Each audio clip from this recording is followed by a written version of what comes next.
Well, good morning. Welcome to episode 291 of Hobby Hotline. I'm Danny Black. I'm pinch hitting today for Adam. Victor pinch hitting for Adam. And Dr. Becket, who needs no introduction, pinch hitting for himself. How's everybody doing today? It's a lot easier to be yourself than to be somebody else, I think.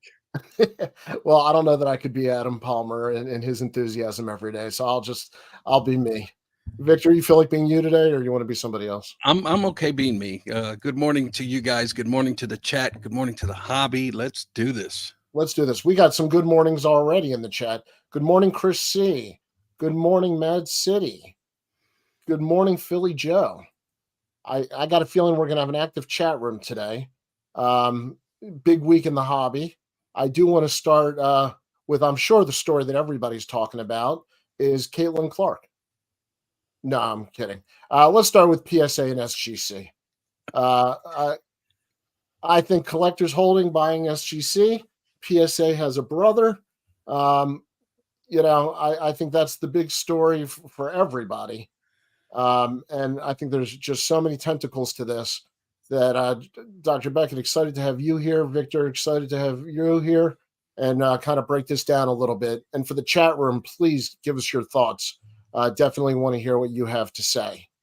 So, Mookie, good morning. TJ, good morning. Foulball 5, good morning. So let's start. Dr. Becket, what was your first reaction or thought when you heard the news? Well, I wasn't shocked. And I think it's an interesting business move. The hobby is moving more toward consolidation and grouping into major players, and Collectors certainly is that. So we'll see. I mean, I think Fanatics will respond. In kind with it?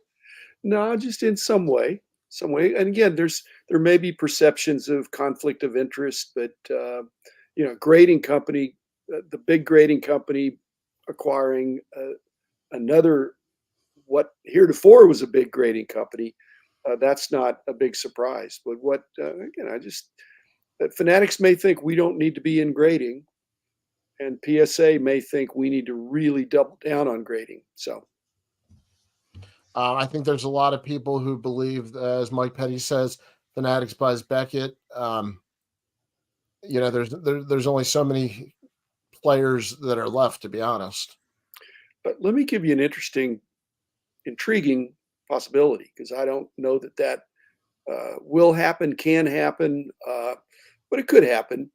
But I think the interesting play for Fanatics is to buy BGS and CGC. Oh, wow.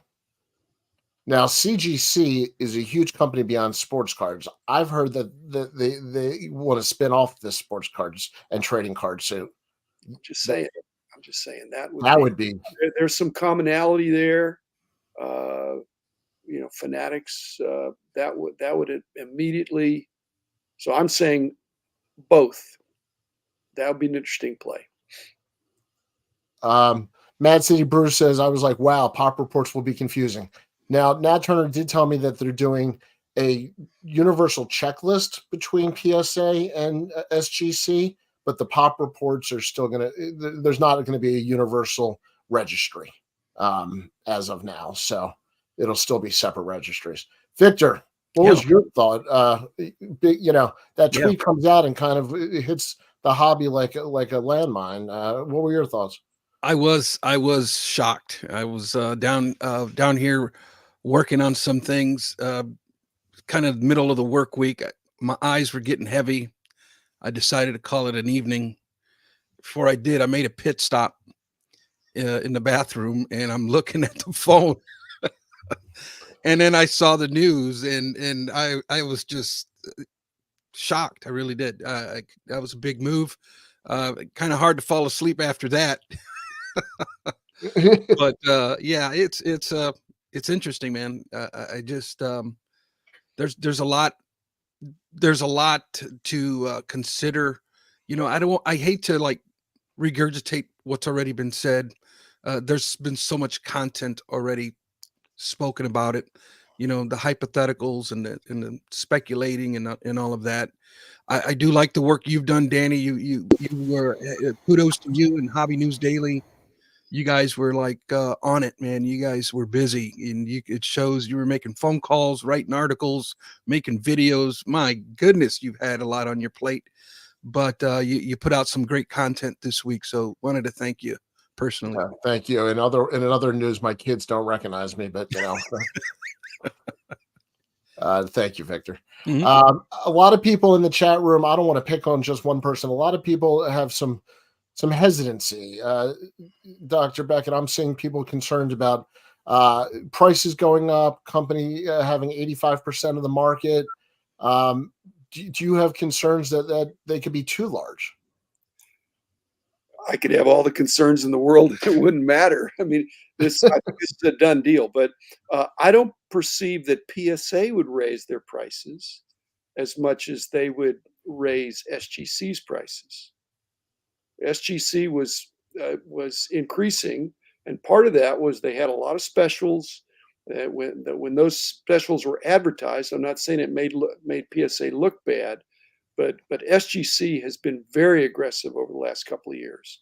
And whether PSA would want to moderate that a little bit or make that not less public of some of these deals, because when you got $9 grading, then the $25 grading looks like not a very good deal. So I think they're going to strategically put their heads together, but PSA is going to call the shots. And when you're the market leader, you don't need to lower prices usually. Victor, I think a lot of people have had this reaction that they prefer vintage in SGC, and they like dealing with them instead of PSA for vintage, whether it's the cap, the slab, of the tux, or just the company. How do you look at this now? Do you see a division between the two companies? I do notice a vibe of consumer confidence, right? It appears to be a little shaky, and a lot of people have a lot of questions, but the truth is nobody knows. No, I don't think they even know what they're going to do yet or how it's going to look. But I do think that because of the consumer confidence at the moment, I think their next couple of moves are crucial, and they need to somehow, um, regain consumer confidence slowly but surely. I think a bad move would be making too big of a move too quickly, and I think they need to think this thing through. For example, say Peter would resign or something to that effect. I just think would be like a major blow if you were to have that kind of activity right now. So building up consumer confidence in the next several months is going to be crucial because of consumer confidence at the moment. Well, Victor, there's consumer confidence in management, and then there's consumer confidence in the product. Yeah. And I think there's a lot of consumer confidence in both of those products. There's grumbling, but SGC is, I mean, the best job security in this industry is being a senior grader. You know, I'm not saying they can write their own ticket, but when PSA is acquiring SGC, they're also acquiring all these really, really, really good graders. And so they have job security. Peter is another story, but I think Peter has done some great work over the last few years. But, I just had Joe Orlando on my podcast yesterday. And basically, we got into this universal pop report and universal registries and things like that, unbeknownst to the fact that, because we recorded it a few days before all this stuff went down. And, but it's there are management and high level strategic things going on, but the confidence in SGC as a grading product and the graders they have there is strong, especially in their lane. They're moving out of their lane, and I don't know that I don't think it was a threat to PSA, but I think it was something they were considering, bringing them in and helping them grow. Whether they consolidate the brands or not, I don't know. I mean, you got Fanatics that kept Tops and probably will keep Tops forever. And Tops has these other brands. There's talk about if Tops bought Panini, it'd really just be to claim Prism and some of these other things. So, at any rate, I agree with what you're saying, Victor. But the grumbling is about the way the companies are run sometimes, rather than the rank and file employees who are solid. No. Yeah, good point. Rex, glad to have you. Glad to have us on the big screen at the Sports Card Shop. And he says, hoping both will continue as is, talking about SGC and PSA, like Nike owns Converse, Anheuser-Busch owns Budweiser and Stella, etc. I mean, you can look at hotel chains. That was one of the things that Nat Turner pointed out to me with the different brands is you know, that model. And I can see, you know, to Dr. Beckett's point, where if they want to stay in their lanes, where the lanes can be defined between the companies, and how to use the graders. I think there's, you know, different skills. And Dr. Beckett, you can talk to this, but grading 90s or modern chrome versus grading vintage, I would assume is a different skill set. Well, it is, but which is the premium brand if you just look at the product? Well, secondary market would say PSA. But they don't say it's that's that. But I'm just saying that in the early days, SGC had such a strong pre-war. I mean, they were so I don't think you want to mess with that. So I know that people are thinking, hey, am I going to have to cross over all my SGC? Are they going to discontinue the tuxedo and all that stuff? But it could go the other way. That pre-war PSA holders can maybe easily be reholdered in an SGC holder. Yep. And yet they're not the same size. They have a completely different look and feel. So these are things that'll play out, but you know, it's interesting. Yeah, I think adding to what you guys are saying too, I think, you know, when we look at what Collectors has done in the last several years, I mean, they've bought in PWCC. I think you could even throw Card Ladder in there and several other companies. Mm-hmm. But they basically brought these companies in as subsidiary companies, right? Meaning that Collectors has the internal control, I guess you can say, but they're still independent companies. We haven't seen much drastic changes with PWCC. They're still operating business as usual. Same with Card Ladder and many other companies. So I think that this independent process is valid. There's still, I think, SGC is still going to be business as usual. Well, Victor, I mean, I was joking with Joe Orlando about the division within the hobby between these two behemoths.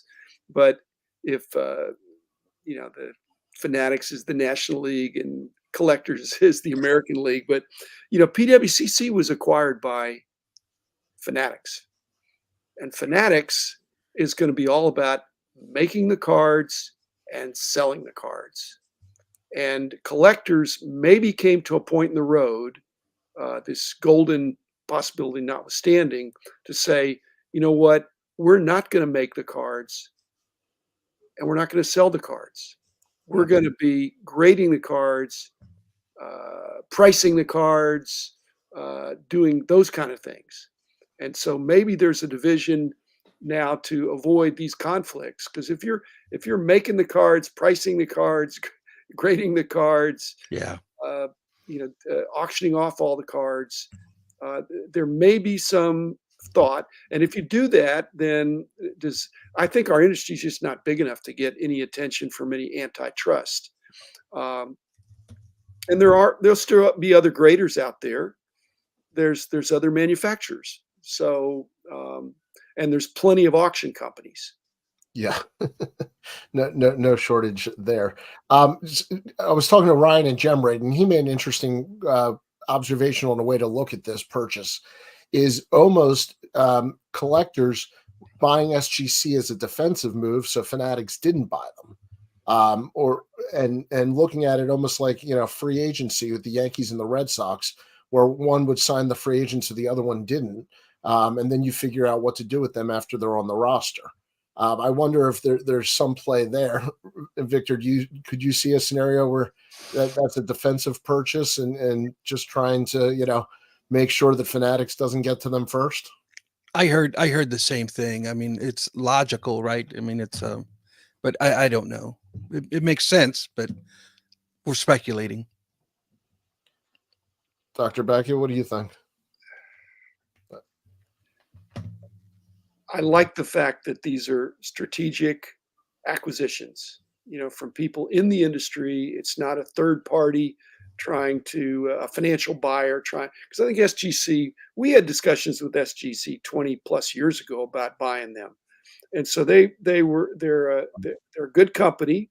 I think they're doing fine, but if you're either for sale or you're not, and if you're not for sale, you don't even let anybody know how you're doing.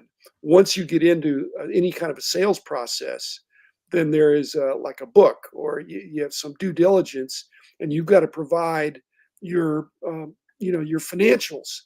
And once that gets out there, even though there's non-disclosures and all that, it there becomes a buzz about that. So in the industry, it's known, and then they know. And so once you cross that line to say, okay, PSA, we SGC will consider the possibility of being acquired by you. When you get to that stage where you show them what you've done the last 3 years, then PSA can make an informed decision of the value and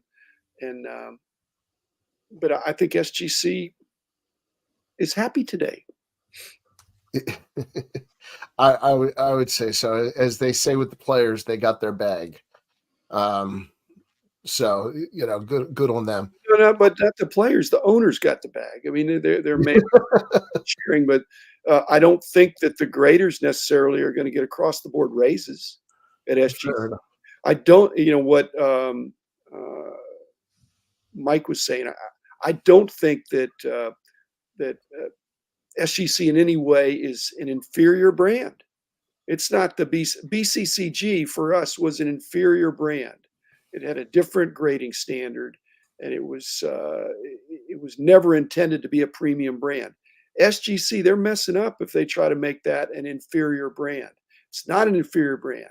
It's just not the market leader, and it's not the market. Frankly, you could make a case back in the day that it was the market leader in secondary market pricing for pre-war. It wasn't taking a big backseat to PSA. Well, the top 3 highest priced cards ever sold are all SGC slabbed. And I just think that, when you talk about secondary market, it doesn't get bigger on the secondary market than those cards. Now, Dr. Becky, you touched on something that Logan brought up, and I think this is an excellent point. And I think this is where a lot of people, their attention's going to is first on the agenda is to unify the grading standards across both companies. I think there is a perception, and whether or not it's true, is that they have different grading standards at all the different companies, that they all use slightly different grading standards. Is that something where there would be some truth to that, where they would kind of unify that process? Do you see an advantage there, Dr. Becket? I think it's more difficult than Logan thinks. I think there will be an attempt to move in that direction, and that'll be appreciated. But if that means a whole bunch of things need to get reholdered or reevaluated, I think that would make people mad. So, but going forward, I think if they're both under the same umbrella, they ought to have similar grading standards. If they're not exactly the same, they're not way far off, guys. It's not like it's a 9 in a PSA and a 7 in an SGC. They're half point differences and points of emphasis. What would move in that direction, not to give them a tip, but as they get into more grading notes or report cards or other kinds of deeper analytics into how the grade was composed, just the act of doing that would bring SGC and PSA closer together. because you'd be able to see. And then the graders can have cross notes between the companies that they're on the similar page. It'd be an embarrassment to them if people are playing one off against the other. I think they're going to try to avoid it. But the reholdering is a problem. The reholdering is a problem, especially if PSA charges based on the price of the item. Then are you really going to reholder that 9.5 mantle? Because the upcharge is going to be maybe tens of thousands of dollars. I don't know how they do that, but just to get it in a different holder, and people like the SGC holders. Of the people that like SGC, they like their holder. I don't like it because it's big. It's a bigger footprint. But other than that, it looks nice. Yeah, and I think if there is going to be changes in the grading scale, it's going to be SGC adopting to PSA's grading scale. I don't see PSA as the parent company adding a 9.5 or a pristine 10. That's I don't see PSA doing that. They've stuck to their guns on this for so many years now. And I think if there is going to be a change in that, which I don't think, I think it's going to be, at least for the immediate future, it's going to be business as usual. If something does happen like this, it's going to be way down the road, in my opinion. But if it does happen, I think SGC adopts PSA's grading scale. Which could be a mistake. Does that mean SGC has to no longer have 9.5s? Exactly. Are they the ones that have a gold 10? They do. Or is that CGC? But anyway, so do they have to discontinue that to be consistent with PSA? Right. In my thinking, no. Let SGC do what they've done. Again, the problem is in the universal pop report by condition, which is what Joe and I talked about, is a universal pop report for how many cards are out there across grading companies. No problem with that. He would have been in favor of that. I would have been in favor of that. But when you start doing it by grade, there are going to be other graders out there that have different standards. And Victor, it's not so much about the words as it is the application. Mm-hmm. Like the rookie card dilemma. You can say what you want, but then people do what they do. So, Victor, what do you think? Of this idea? PSA should make SGC their pre-war department.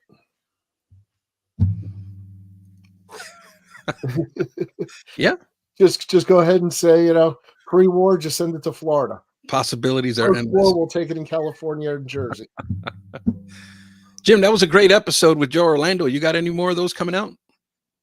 Well, I'm wondering if I do have another episode coming, and I'm wondering if it's been obsoleted by all these happenings. But he's a really sharp guy, and really, without giving away, I'm never trying to break some breaking story. I don't want to get an expose on what was happening at PSA when he was there, and there's probably no conspiracies really to report.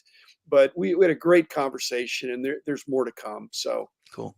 And now I got to have him back to figure out how this is updated. So, yeah. Call the episode, by the way. What was it Paul Harvey used to say? And now the rest of the story. Yeah. Any other comments? The set registry side of things. They just need to keep that separate, in my opinion. To merge the two would be a bad move, in my opinion. Give them the technology if they need to, like the database or that sort of thing. Sure, technology, sure, but to merge or that kind of thing, I don't. No. I do think, and I already got a comment from my other episode about this. Let's see who that was from. From Mookie. Mookie may be on this. I mean, basically, the whole idea of having this registry that is concerning, if it's a universal registry, that's concerning to PSA. And Mookie picked up on that. And so instead of having Ryan Stasinski put together some universal registry. By PSA acquiring SGC, they now have, right now, the 2 volume leaders, and it's certainly in the vintage, they're very strong, to where they can, Victor, put together a combined registry of the 2 of them, and that really freezes out any other players. Now you're not thinking, well, how does Becket factor into that? How does CGC factor into that? If you've got PSA and SGC combined in the set registry, and PSA can allow for that now. Now, how they adjust for an SGC 9 not being the same as a PSA 9 in terms of the points you get. The weight, yeah. But they're adding esteem to SGC by including them into their collectors registry, not a PSA registry, but it's a collectors. And so that makes it a much more uphill climb for people to bug Ryan to say, hey, we need a universal registry because we need to include what are right now are the number 3 and number 4 players. Number 1 and number 2 are together, and that's an even bigger portion of the pie. Yep. Yeah, you're looking at 85% of the market now being controlled by collectors. A registry that covered 85% of the market would certainly dominate, especially because in sports cards, CGC does next to nothing. And so that would just leave Becket, which I think is at 4% according to Ryan. So you'd have a tremendous amount of info. And I like the idea of at least starting with the universal checklist for player collectors, set collectors. If you have 2 different slabs, now you can combine them in one checklist. It's at least an easy start. I feel like that's low hanging fruit to give the consumer something. And Nat Turner also pointed out that they're going to be working together on counterfeit and to share the technology with SGC that they have. So I think those are things that immediately can help the collector. Who knows what will happen down the road in a couple of years, but immediately those could be very easy things to help everybody without changing the companies. As an avid set registry collector, I don't see how something like that can get done. It's going to be very difficult. They're calling it a checklist, not a registry. So you can simply you can go and see that, yes, you have an SGC, 60, Bob Gibson, but all your other Bob Gibsons are PSA, but the checklist will be there so you can check off that you've completed. Okay. So it's the hybrid approach. But I think to the point of combining them, the 9.5 to me is the biggest holdup for almost every idea with the companies combining, because unless PSA is going to develop a 9.5, and I don't see that happening, it's going to be a holdup even with the weighted system, because everybody has a different perception of where I think the weight should be.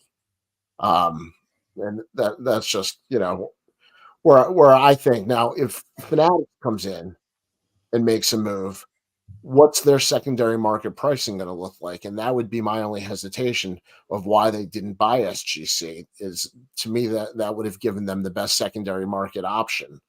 I don't know that if they buy CGC or Becket that the secondary market prices will hold up for them. And if they're making the cards, I think there's a lot of people that would stay away from that. So I'd be curious if they've lost their opportunity to get into grading, other than the fact that they're 10 times the size of collectors and they can afford to miss. So guys, don't underestimate Fanatics. I mean, even Derek Jeter with the Arena Club, the Fanatics could bring celebrity endorsements to BGS or CGC or any other grading company. They could start their own. Okay, they don't lack for money, but they like to acquire other things that are already doing well and help them do better. So I wouldn't underestimate them. I think CGC in sports was late to the party, but have come on. They've done well. BGS has been under marketed, and under communicated for, I won't say 19 years for how long I've been gone, but when I left, we were Coke and Pepsi. It seemed like back in the early 2000s, and we were winning awards and doing all this stuff. But I think it's been undermarketed, uh, and uh, and so, but could Fanatics bring that to it, or any other big player? It could. So we just don't know. We just don't know. Well, Dr. Becket, I'm going to talk to Victor about you, even though you're in the room. I think if we grew up of a certain age, we grew up on Becket cards. We grew up on Becket slabs. You know, the 9.5 Becket was the king when I was a dealer. You know, that was the card. So I think if there's a company that people where the name would hold, and you know the secondary market value could quickly make up some of that gap, it would be Becket over maybe an Arena Club or a Tag or CGC Sports. Victor, what do you think about that? I can agree with that. I'm looking at the comments, and there's a lot of activity about the registry. But here's the problem that I see with the registry. If we were to have a merger, let's say I'm in a certain registry, there's 267 registries open for that one. Different collectors that have started that registry. Okay. Let's just say I'm ranked at 114 of the 260 or so sets. Now we merge the two companies, right? Now somebody comes in and puts in their 9.5 for the same card, and it's going to knock me down now from 114 down to 200 per se. And so there's going to be an uproar within PSA set registry users because they fight tooth and nail for that ranking position. And now to come in and merge and knock people and, you know, the ranking system, it would be, I think, a nightmare personally. Well, Victor, I talked about that with Joe. I don't know if it's in this one or the next one, but basically the whole idea of the set registry, that you've identified the problem, but there is a solution. The 9.5 of an SGC could go into the registry metric as a 9. Okay. All right. To a PSA 9. And if it is, then can you complain about that? And down the line, maybe there's a half point differential for the perception in the aftermarket of the value. And it might be the same card, but I believe that if I were PSA and I was doing a universal registry, not universal, but including SGC, I would discount the grade of SGC. A PSA, it's mainly a PSA registry, and anything else would have a discounted grade in terms of the points that you get. And so that's doable. That's algorithmically very. Okay. Our PSA Hall of Famer Logan says that a separate registry for PSA and a separate universal registry for all brands is what I would like to see. So he's looking for, I guess, the best of both worlds, is keep the original PSA registry, then also have a second one. Easily done. I mean, it's not done with human hands. There's PSA can set up these processes, and once they set it up, it kind of runs. Now to set up a new registry, there's some work there, but once it gets going, it's you put your data in and it spits out, like Victor said, whether you're 114th or 200th. It's done by the computer, and so they have two separate things. However, like Logan says, they could run in parallel for a while, but over time, the collectors are either going to say, most of them are going to say, I want the more complete registry, or I just want PSA. But there's no extra work to maintaining both. Yeah, and not everybody's a registry person, Mike. Certainly respect that. I do think, and this was part of the conversation that I had the other day with somebody, is the registry is almost a collection management tool also. So if there's a good collection management tool that can incorporate both from, coming from collectors, I don't know that people necessarily need the rankings as much as they need the organization. They want some sort of way to keep everything organized. So if I have an SGC 7.5, how do I organize that with my PSA cards? And I think our nature as collectors is to be organized. We like things. We like to know what pile they go in. We want to know, where they stand. And the purchase has left that all up in the air. And I think people are scared of change and, how to organize and how to file and what it means. I think scares a lot of collectors. Great point. Well, that's, back in the day, that's what my company was known for, the organizing aspect, the price guides and the checklists and all that. And so, again, it's been a long time now, but in my American League, National League thing, PSA is becoming more like the organizing and grading and pricing and all that kind of stuff. But I don't think that Fanatics would want to not be involved in that too, in terms of the organizing, because you want where people virtually or physically hold their cards is important. What do they go to figure out what they have, other than just looking in their closet or in their beast? So I think the organization play is going to be out there too, and they're more than just those companies looking at it. But it's that's an important part of it.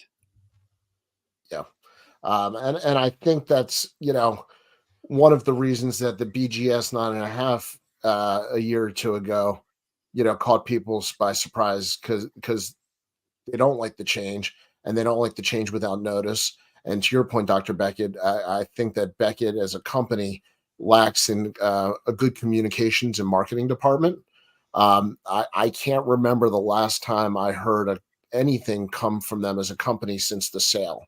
And I think, just to run promotions more publicly and stuff like that, would be an advantage to them, because I think people still like that name, and there's a lot of people who don't want to use PSA.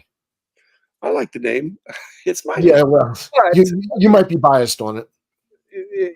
The question in the hobby, and the question for my old company or any company in the hobby, is no PR worse than bad PR? That's a thought question.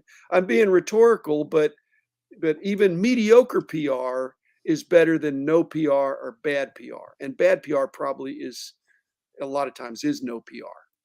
Yeah, exactly.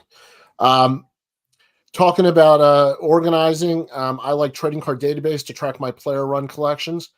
We were having this conversation the other day. There's only a few sites that have a good master list of all the cards. ComC is one. Becket has an extensive list, and I know I'm forgetting somebody else. But that data is so valuable to so many of these companies for pricing, for organizing, and a lot of these developing companies and the new companies. That data and that master list is so important. So, for the grading companies to have that master list and to have all that information so they can identify cards is one of the things that I think is important. And I think that's some of the data that SGC can give PSA. Is that early data? What, in terms of the nomenclature or the common?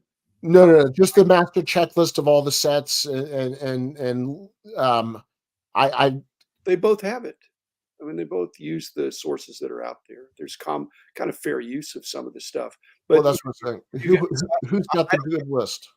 ComC and PSA's figured out a way to do it. SGC has figured out a way to do it. They don't have to reinvent the wheel. But going forward, they're gonna cooperate more, and it's gonna save each one of them time that they don't have to do double work. Good call. All right. Anything else on that before we move to Caitlyn Clark? Because I am excited to talk about her. How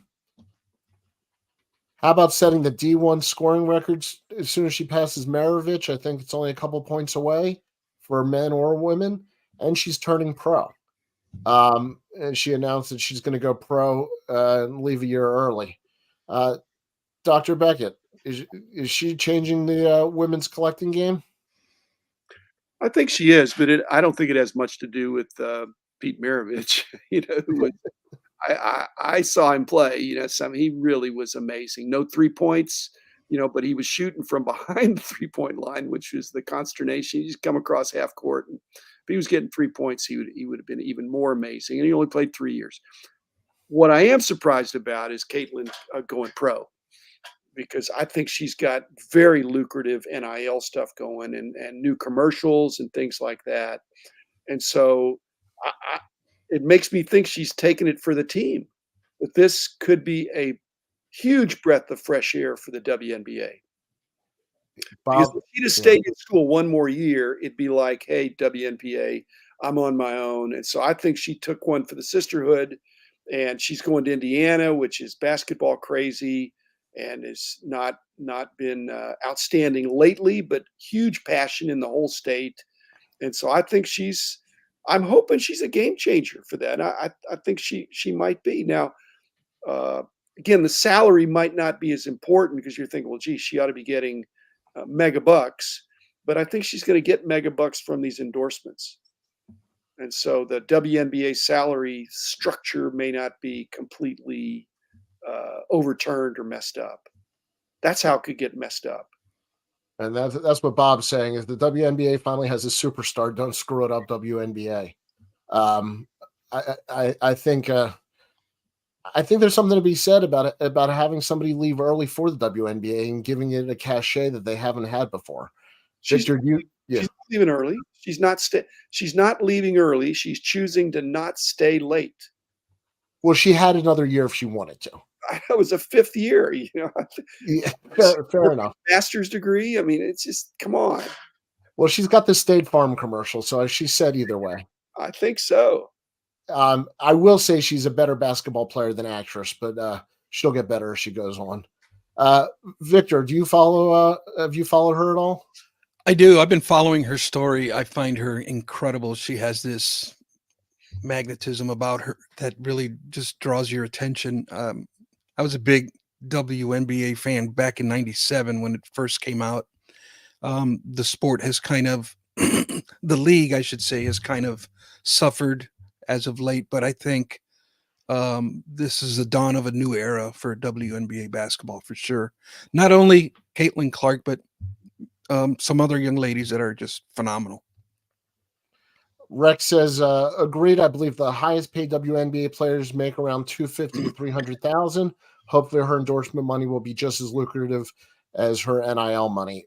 Yeah, I think a lot of those contracts will carry over, and she'll probably get a raise going to the WNBA. Because some of her games right now on TV are still on Peacock. When she's in the WNBA, they're going to have ESPN, and the spotlight certainly should get bigger. And that's not always been the case in the WNBA. A lot of times women's college basketball has been bigger than the WNBA on TV and other things. And so hopefully this turns it around a little bit. And shout out to Caitlyn Clark's dad. I don't know if you guys heard that story, but no, apparently where they were living, there was no girls' league for basketball, and he saw the passion that Caitlyn Clark had for basketball, and he went to city council and demanded that she be at least allowed to play with the boys. And the city council approved it, and she was at a young age playing with all boys in the league. So kudos to dad for really seeing that path for his daughter. And every one of those boys is going to say for the rest of their life that they got to play with Caitlyn Clark. Yeah. I mean that, that's going to be the story. Yeah. So does anyone know if she's getting a cut of her jersey sales? I would assume with the NIL she's getting something. I don't know how much that actually is, or how much it matters. Great mention, Victor. Yeah, cool story. Anyway, I just wanted to bring that up. I just wanted to give a shout out to Caitlyn. I know she's got one more game to break the record, even if it's a skewed record. Good on her. All right, Victor, I know you wanted to touch on this. Tops, where's my foil? So Mm, 101s that we're supposed to have foil prints. yeah, Victor, do you have the foil? Are you hogging it? there you go. That's a good rumor to start, right? Right. No, this really upset me in a lot of different ways, but mainly was the first card identifier. There was no explanation or very little explanation as to what that all meant. And I was under the impression, because first card is really what was rookie cards before they were known as rookie cards. They were known as first cards. So I thought it was, to me, a redundancy of rookie card logos on a card, being that we already have the MLB shield. But then we learned that it's not so much that it's like the first print run, the first edition per se. And so then, okay, I was okay with that. But then now we dropped the ball. And in my opinion, it's just one of them things where when we look at the amount of dropped balls that have already been out there, it just, to me, it gets to the point where I'm like, okay, there needs to be, we need to figure this thing out. In my industry, if that were to happen in my industry, there would be some reprimands, there would be some serious discipline assessed, and there would have to be, this cannot keep happening, or at least it shouldn't keep happening, just miscue after miscue after miscue. And so I don't know what the answer is, but that's just how I feel about it.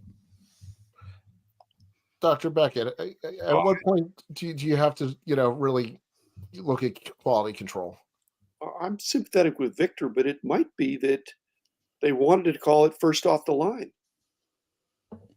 and they can't. Yeah. Legal told them, "Hey, that's the other guys Right. have that, and that's boxes." So they may have had some consternation about what to call it. First card, I agree, is confusing, but then do you think they took away the confusion by not actually putting it on there? Yeah, it's not less It's not an confusing. intentional mistake, but it's they're and frankly, Victor, it may be non-hobby people making hobby decisions, Mm, and that's the problem that I might have, yeah. especially with Fanatics, who are they're brilliant marketers, Yeah. but it may be non-hobby people making hobby decisions. And Do then we why think is those that non happening? Do we think the non-hobby people understand what it does to the reputation? No, I mean, how would they? They're not hobby people. Right. It A just seems lot of like good a huge hobby hole. people over there, because I know them, and they just need to be listened to, because they would understand that fully. I mean, I'm just going through the comments, and it's one shot at a Fanatics mess up after another, and that's becoming the reputation. Right. Um, so Bigger picture. Yeah. and on a separate note, I got to ask this question, and this is coming a little bit out of left field from Theodore Maxwell. Dr. Becket, any chance we see a movie made about your sports card journey? If so, do you play yourself? Yeah, I'd play myself. I'd pick me over John Malkovich. Yeah, that was I can see John Malkovich starring in the Dr. James But I Bond. have to be the question is, who's gonna play the younger me? I Well, guess who's your choice? I'm saying nobody's gonna buy the Brad Pitt. Well, you know what they That's can too do now, fun. but, is it, Harrison Ford? They Right. reversed aged him. So that's what we're doing? Latest Raiders of the Lost Ark, Okay. they reverse aged him. So they could just reverse age me. There you go. Not AI. not to dork out, but the Billy Joel, his new video, they also show him as a younger person singing his current song, which is crazy AI stuff or CGI or whatever they call it. We'll throw this in there. Shout out. I wonder if John Newman thinks PSA going to his company. He subs for SGC. He has his card show. I'm heading to mine now. I will say I do know, and this is just for everybody, that he talked to SGC. They said everything is status quo for the time being, bulk subs, slabbing, then nothing's changing anytime soon. So more of just the big picture question there. Dr. Becket, we've started something here. Leo DiCaprio, Al Pacino, Jackie Chan, Jack Nicholson. Logan says Carrot Top. Okay. Carrot Top is pretty buff now, man. I don't know if you guys have seen him. I'm working it. That's hysterical. All right, last thing I just wanted to touch on, and this is something that I've heard from other people pretty confidently, and I've reported on it on Hobby News Daily, so I'll mention it here. That Golden is going to be sold. So Fanatics is bringing in SGC, and they're going to be saying goodbye to Ken Golden, is what I'm hearing. Victor, just first thoughts on any impact on the market. I don't think so. I wonder who would buy them. Or are they going to just sell it back to Ken? I don't know. That would be my curiosity. My understanding is it's a large marketplace that's going to be buying them. So, Dr. Becket, just from a 30,000-foot view, do we have so many auction houses right now that it doesn't really matter who owns one versus the other? Well, I mean, Golden has a brand. It's based on the person. I mean, his dad started the company before, not that company, but the predecessor. And so I knew his dad. And so Ken's grown up in this industry, but he's a persona. He's a potentially a Mount Rushmore guy for the lives that he's had. And this latest life, he's a media mogul. I mean, he's doing TV, all these things, and he's gone up market and down market. And so I think he's one of the most aggressive people in the industry. And Does so that make him more protected if it's sold, that it's his brand? He is consistently, and I totally get this, he has consistently bet on himself, to come through, and he basically has. He's had some ups and downs, but in the downs, he continued to bet on himself, and I respect that. Okay, so now maybe he's betting on himself. I don't know if he asked for his independence, or where they said, you know what, we're going a different direction, or we want to play all the fields. I mean, you have to realize there are certain large grading company, or certain large auction companies that have preferred relationships with PSA and especially SGC, and with collectors being completely in bed, same ownership. With Golden, there can be a perception that Golden will get all the good stuff, or they'll get first alert for some of that. And so, especially with SGC being in the fold, so it might be that I don't think it's to avoid any antitrust, but Golden Kenny can do fine on his own, and he has some big time investors that are hanging with him for the TV, as well as from his before he was acquired by collectors. So, and they believe in him. So he's probably a little bit of a Pied Piper for bringing going into the future. So it's a bold move. Like I said, I don't know who what the impetus is, but I like his chances, and being independent may be positive for him. Like I said. Victor, do you buy at auction houses? I do not. I do not.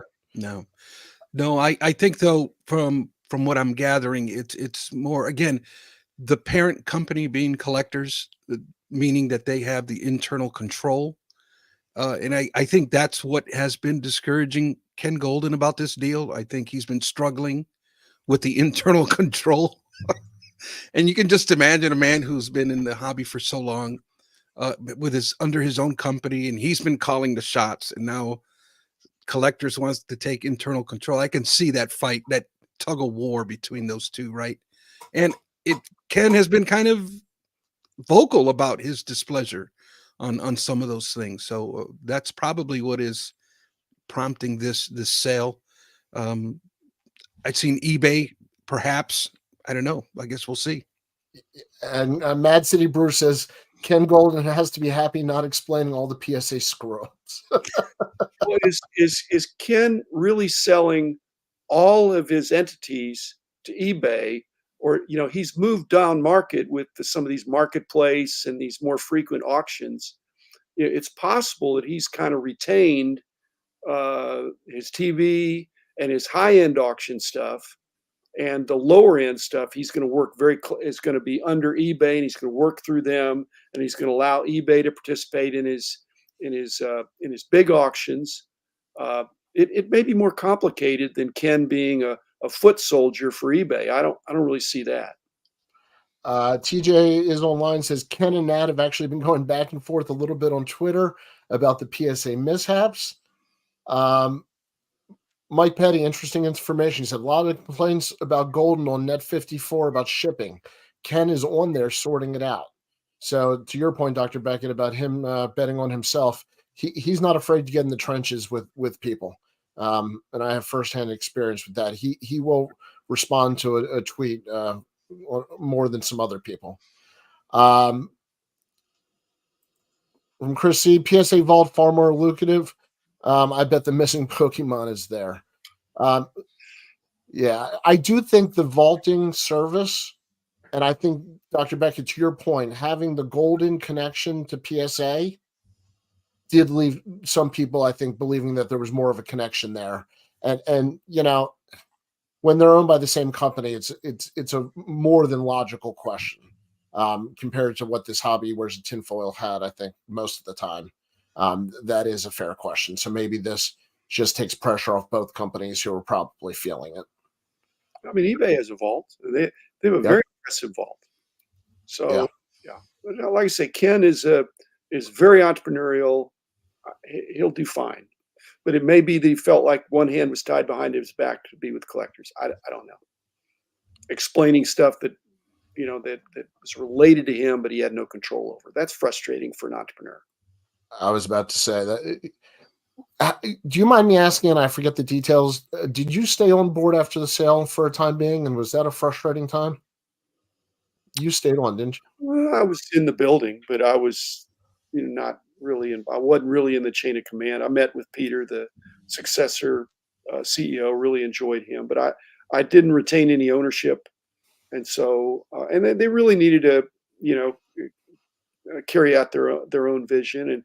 But again, Peter, that I really liked, was being, the ownership group was in New York City, so they didn't always know what was going on, so it was a little awkward. But then after about a year and a half, I moved, got my own office, and the company moved as well at the same time. So I just thought, I'm not going to continue to office in the building. It's not fair to Peter. It's not fair to the people. I love the company, but I needed to put some distance there. So I'm still available to the guys, and I'm talk to them every once in a while. But it's not fair. It's not fair. I'm the founder, and I'm the former owner, and I'm not the owner anymore. So.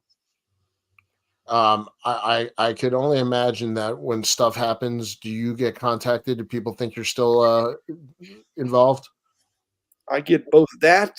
I get people asking me to change things. I also get that you must be rolling over in your grave. It's too bad you're dead. I can't believe what's happening in your old company. Wow. Somehow they're sending an email to a deceased person, but that's neither here nor there. That's frustrating. I think that's a good spot to leave it at. Victor, any other comments? I always like to finish up. Doing anything for the hobby this weekend? I am painting my house, so I am batch recording today. I will be recording at least 4 episodes in advance. And then painting? Yep. Okay. Are you painting baseball cards? I say you just paint just the wall. Yeah. Dr. Beckett, your hobby weekend going through cards? got a show in 2 weeks. I do something with the hobby every day. I have a little something. I'm going to photograph some eBay lots. Cool. It's a headache. It's not fun for me, but they're just group lots. So I'll lay them out, take a photo, and put them up there so somebody can buy them. I just want to show this in honor of Women's History Month. Babe. Hendrickson, yep, the Olympia 1936 from Berlin. I'm starting to PC multi-sport athletes, and I got a great deal on ComC on this, so this is off to grading. The question is, where do I send it? You know what my answer is, but you're not going to like that. All right, Victor, Dr. For that, Danny, it's not about the grade. It's about the holder. I mean, I think, unfortunately, it goes against what people think, but you have that card. What holder you're not worried about what number it is. You want so in that sense, it's kind of not by the holder, but what holder will present that card in the best way. 100% accurate. This is a PC card. I don't care about the grade. I bought it, raw for a reason. What slab would be the best holder for it? Probably SGC. Because of the size too. And the tux, yeah. Yeah. All right, you just changed my mind. On that note, we're going to end episode 291. Victor, Dr. Becket, thank you very much. We stayed a little into overtime, but not too bad. The chat room, you guys were fantastic. We're nothing without the chat room. Please leave comments afterwards in the show comments. We do read those and respond, and we've got a different group hopefully every week. So always tune in Saturday mornings, 11 a.m. Eastern on Bench Clear Media. Take care. Thanks, guys.